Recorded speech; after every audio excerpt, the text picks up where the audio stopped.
Assalamualaikum warahmatullahi wabarakatuh. Apa kabar sahabat Siti Fadilah dimanapun Anda berada? Mudah-mudahan Anda semua dalam keadaan baik-baik saja dan sehat walafiat jasmani maupun rohani. Kembali lagi bertemu dengan saya, teman-teman. Mudah-mudahan Anda tidak bosan. Beberapa waktu yang lalu Menkes Pak Budi Sadikin menceritakan tentang vaksin polio, akan ada vaksinasi dan kalau nggak salah di Sumatera Utara. Nah, mungkin Anda akan bertanya, apa sih itu polio, apa hasil vaksin? Saya ingin cerita tentang skandal vaksin polio yang pernah terjadi. Jadi pernah terjadi, bukan sekarang ya. Nah, terjadi ketika saya menjadi menteri. Waktu itu tahun kira-kira 2007-2008 saya sebagai Menteri Kesehatan itu status vaksin polio itu diproduksi oleh Indonesia, oleh Bio Farma, dan produksinya itu sangat beredar di dunia, disenangi oleh negara-negara kecil yang berkembang, sehingga vaksin polio oral yang diproduksi oleh Bio Farma itu menguasai 35% pasar dunia. Saya bangga sekali waktu itu jadi menteri, produksi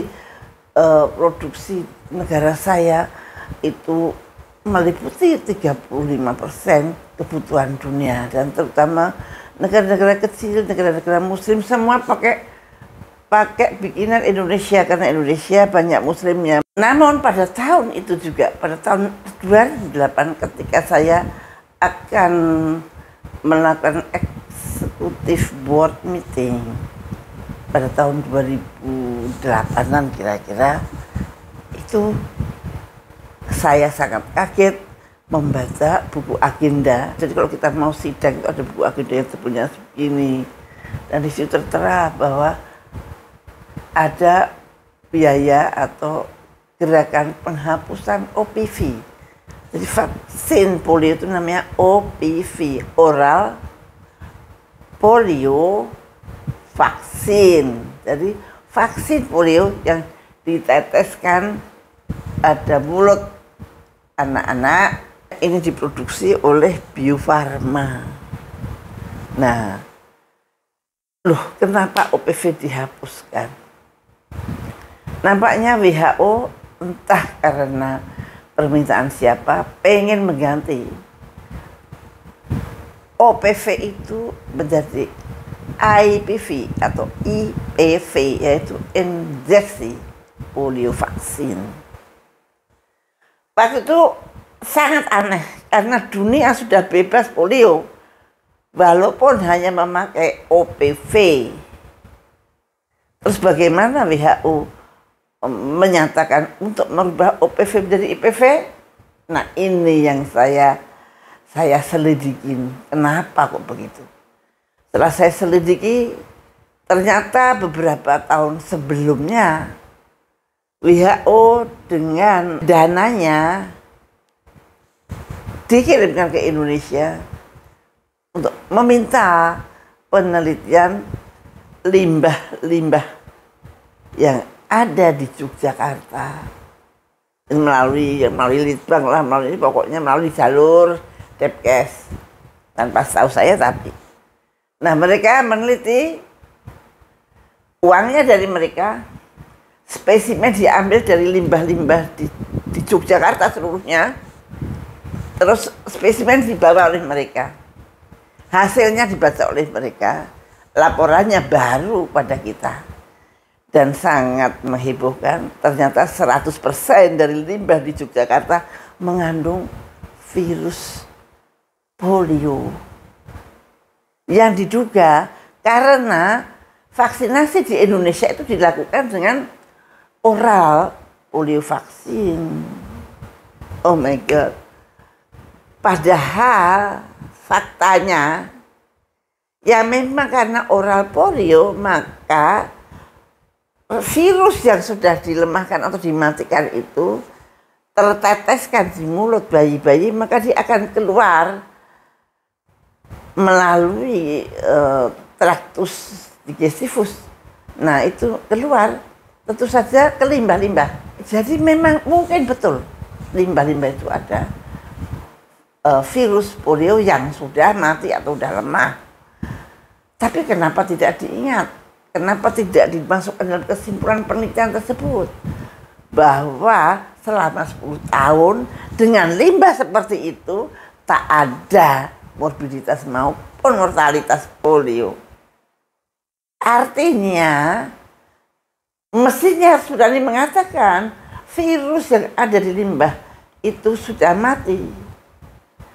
Dan kering kali kena sinar matahari kita yang 24 jam kali ada, dan kita daerah tropis, sehingga yang diduga virus-virus yang ada di limbah itu nggak berbahaya. Tetapi oleh WHO itu dinyatakan, nah ini OPV membahayakan karena di Indonesia ditemukan 100% di limbah ditemukan ada vaksin polio. Maka OPV harus diganti dengan IPV. Nah, injeksi polio itu, OPV itu sebetulnya perkembangan dari IPV. IPV zaman kuno, menyakitin anak. Sekarang cari akal yang melalui mulut, udah ketemu. Sekarang mau balik lagi dengan kemungkinan catatan untuk keuntungan kelompok lah, kita nggak tahu siapa. Nah, kemudian itu diumumkan dan WHO mengeradikasi pemberian vaksin polio oral. OPV mulai dilarang. Dan tentu saja pasar kita jadi habis. Pasar kita jadi hilang. Kemudian siapapun, saya protes, siapapun harus boleh membuat IPV. WHO ada, dia punya gap 3 begitu, gap 3 itu tahun 2008-an. Enggak, ternyata tidak. Karena ada syarat-syaratnya. Hanya negara maju yang semua rakyatnya mempunyai jamban. Hanya negara maju yang ini, dan ternyata ada data dari WHO juga yang diberikan, dana WHO yang diberikan pada mahasiswa-mahasiswa kesehatan masyarakat, dan mereka disuruh untuk meneliti keberadaan jamban di dekat Jakarta di situ. Padahal kalau di desa kita ke arah mana itu Banten, desa apa itu memang banyak sekali yang nggak punya jamban. Tapi kan bukan Jakarta, bukan apa, itu satu desa kecil aja. Itu diekspos bahwa hanya 50% penduduk Indonesia itu punya jamban.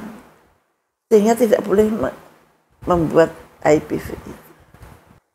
Itu satu ketidakadilan yang sangat luar biasa, tapi nggak ada yang protes tuh. Kecuali saya. Saya marah-marah dan saya, ini gimana sih WHO kok begini-begini. Yang lainnya itu tenang-tenang saja. Oh sekarang nggak boleh pakai OPV, ya sudah. Sekarang nggak boleh pakai, sekarang harus pakai IPV, ya kita beli IPV. Tapi kan kita diambil pasar kita. Dan artinya apakah benar itu data-data penelitian itu? Ya benar, orang yang melakukan itu adalah orang-orang yang kredibel. Walaupun ternyata yang menyimpulkan tidak scientifically benar. Nah, kemudian mulailah saat itu OPV dibersihkan, tidak boleh dipakai lagi, dan Indonesia nggak boleh berproduksi lagi OPV, Bio Farma tidak boleh lagi.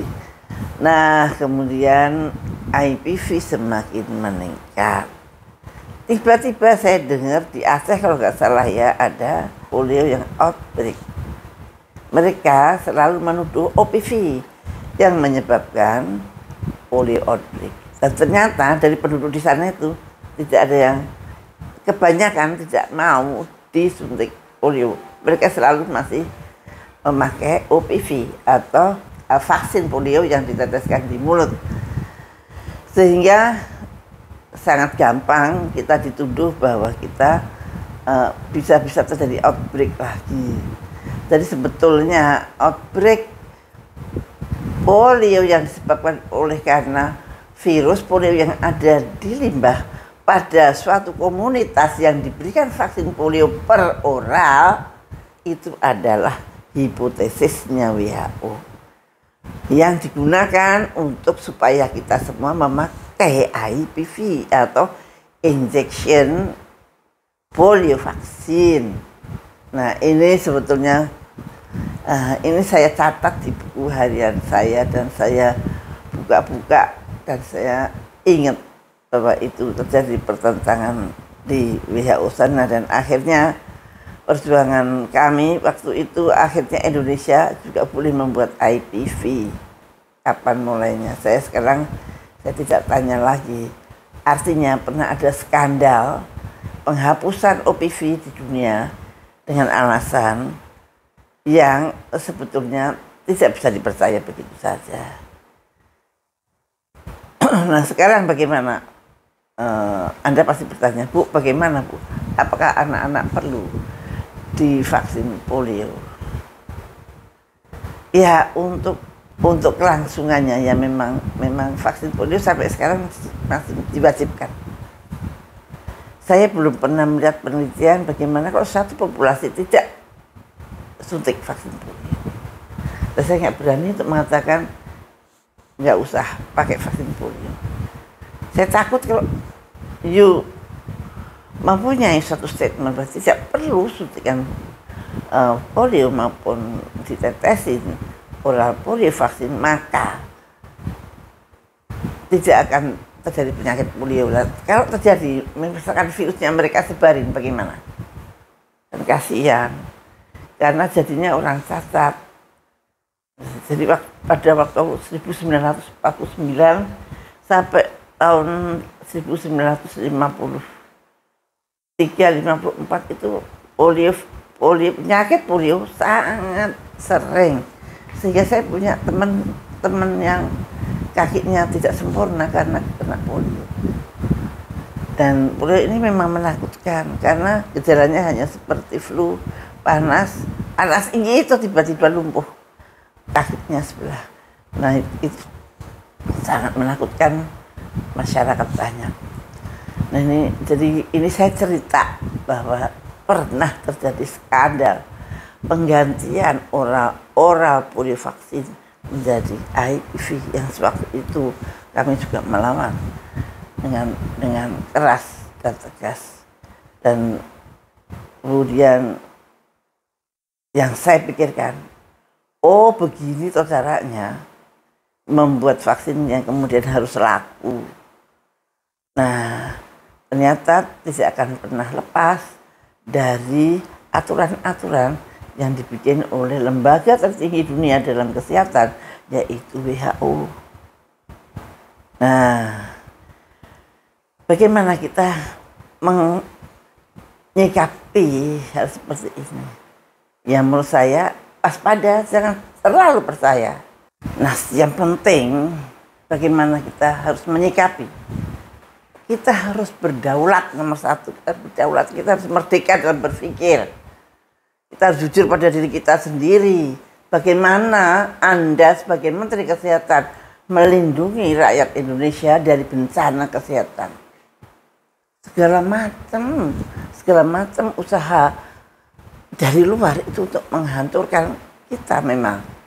Kalau kita sadarin, kalau nggak sadar ya kita tenang-tenang aja. Dan menyikapinya sekarang padahal semua orang kan menghormat nih dengan WHO semuanya. Tolong jangan digebjauh ya. Setiap kebijakan WHO yang kita terima Setiap kebijakan WHO yang ditujukan pada negara-negara kita harus waspadain. Adakah yang merugikan rakyat kita? Kalau ada yang merugikan, jangan dulu. No, ntar dulu. Kita bikin, kita siasati. Kalau memang harus dianu, tapi kita siasati jangan sampai merugikan rakyat banyak. Jadi WHO bukanlah suatu dewa yang selalu menolong kita, bukan. Tapi memang dia koordinator dari penyelamatan bencana kesehatan di dunia. Nah, di situ kadang-kadang ditumpangi oleh kepentingan-kepentingan yang kadang-kadang merugikan negara-negara seperti negara Republik Indonesia yang kita cintai ini. Dan mudah-mudahan Anda semua terbangun, tergelitik oleh kemungkinan ulah dari lembaga tinggi dunia yang mungkin tadinya Anda tidak pernah berpikir begitu. Tapi inilah pengalaman saya secara pribadi. Dan mudah-mudahan Anda bisa mempelajarinya dengan baik-baik. Mudah-mudahan Anda menjadi manusia yang merdeka, bebas berpikir, tidak harus nurut apa yang mereka suruhkan. Kita boleh menerima pemikiran mereka, tapi kita pertimbangkan dengan kepentingan-kepentingan nasional kita. Oke, mudah-mudahan cerita tentang skandal vaksin polio ketika itu tahun 2008-an atau 2007-2008 mudah-mudahan tidak berpengaruh sangat buruk. Mudah-mudahan kita bisa menghadapinya dengan baik-baik saja. Demikianlah teman-teman sahabat Siti Fadilah dimanapun Anda berada. Kita akan jumpa lagi di kesempatan lain lagi. Wassalamualaikum warahmatullahi wabarakatuh.